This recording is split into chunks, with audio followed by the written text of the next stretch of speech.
Tous les gens qui s'intéressent aux huiles essentielles maintenant connaissent le Ravinsar. Depuis la Covid-19, c'est l'huile essentielle qui a été la plus vendue, le Ravinsar qui vient de Madagascar. C'est le seul pays où on le trouve, même si la plante est asiatique. Ici, l'huile essentielle est celle qui est le Ravinsar, unique. Et d'autres connaissent aussi un petit peu le Saro, mais personne ne sait vraiment qu'est-ce qui se passe avec le Saro, d'où il vient, comment il est. L'huile essentielle est encore meilleure que celle du Ravinsar pour toutes ces pathologies respiratoires, puisqu'elle a le 1,8-cinéol du Ravinsar, mais aussi des monoterbènes. C'est une huile essentielle beaucoup plus compliquée. En fait, j'ai commencé à travailler dessus en 2000. L'idée, c'était de trouver dans les forêts malgaches une plante qui puisse être valorisée, que les populations locales puissent utiliser. Ils l'utilisaient déjà pour leurs propres soins.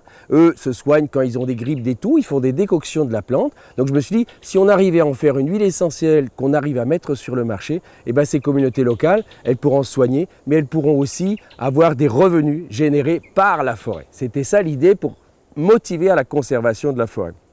Maintenant, ce que je voudrais dire, c'est qu'il faut savoir que cette petite plante, ce que vous voyez là, c'est un Saro. Dans la littérature, on dit qu'il vient jusqu'à 5 mètres de hauteur.